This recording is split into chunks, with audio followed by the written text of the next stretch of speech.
मैं जब छोटा था ना, मेरा एक बहुत तगड़ा बिलीव था कि जो मेरे दोस्त हैं, जो हमेशा से मेरे साथ रहे हैं, they will stay for ever with me.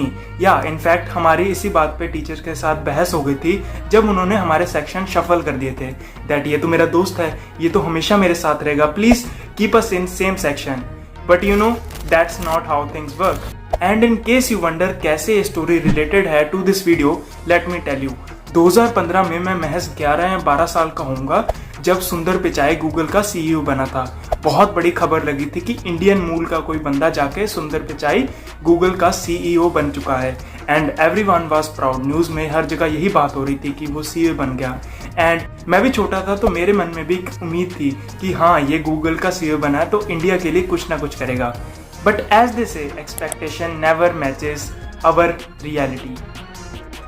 According to the report of Ministry of External Affairs, there are 32 billion NRIs present outside the India, and each year around 2.5 billion Indians migrate to other countries. जब हम बात करते हैं ना about Indian CEOs, then Satya Nadella, Microsoft, Sundar Pichai, Alphabet, Parag Agarwal, Twitter, Shantanu Narayan, Adobe, Arvind Krishna, IBM, and Amrapali Gyan, Only fans. ये सारे नाम हैं उन इंडियंस के जो इन फेमस कंपनीज के सीईओज हैं। एंड अ क्विक क्विज, तुम कितने को जानते थे इनमें से?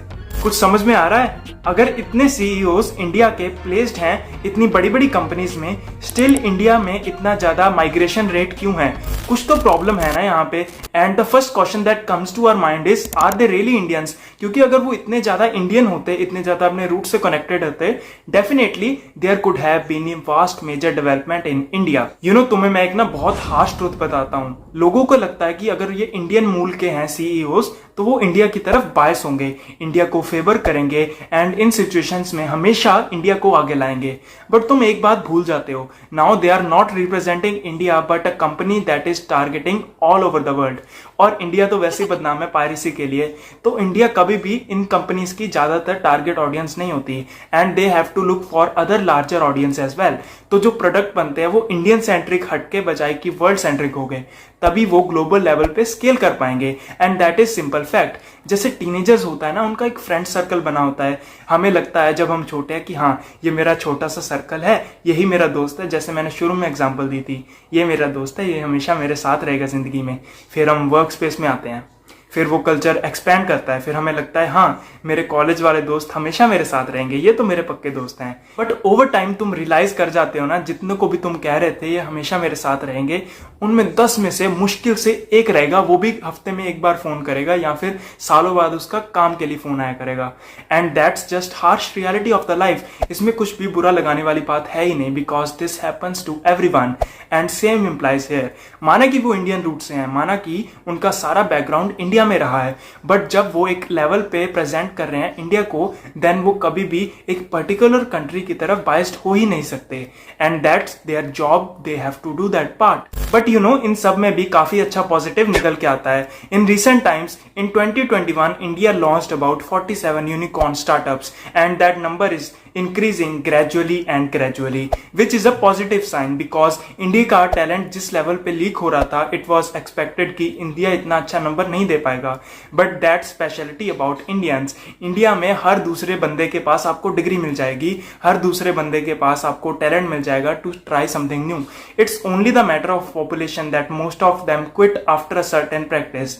लाइक इंडिया में जो ब्रेक थ्रू फनल है ना, वो ज्यादा है comparative to foreign states. Because US में ना बैचलर डिग्री का परसेंटेज है 37.9। इंडिया में अगर बैचलर डिग्री ना हो ना तो लोग पीछे पड़ जाते हैं कि ये तो गवार है। बाहर ना लोगों को कदर है टैलेंट की। इंडिया में इतनी ज्यादा पॉपुलेशन है कि हर बंदे को डिजर्व सैलरी मिलना ऑलमोस्ट इम्पॉसिबल है। They say if all become best then it is just another average.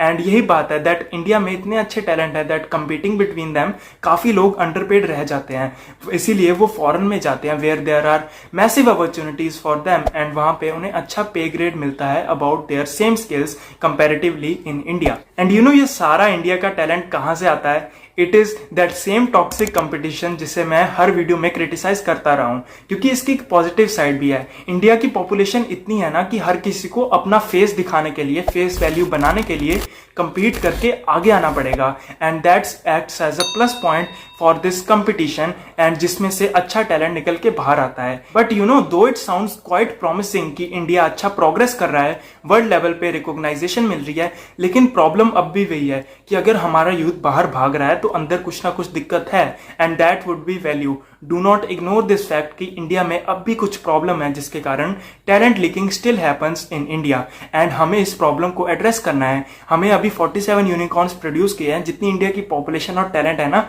आने वाले फ्यूचर में ऐसे और बनने चाहिए। एंड एज एन ऑडियंस हमारी भी यही ड्यूटी बनती है कि हम भी इस मेक इन इंडिया को और आगे लेवल पे ले जाएं, and we to build a unicorn. और अगर कुछ नहीं तो फाउंडर का टैग तो लग जाएगा लिंक्डइन पे। सो कोई ना, हम मिलके करेंगे ना, we will work on it. और इसीलिए मेरा channel, I like to post videos regarding these things and analyse situations from which you can learn and I can learn too. So if you like my videos, please do subscribe, and till then keep analysing. Bye.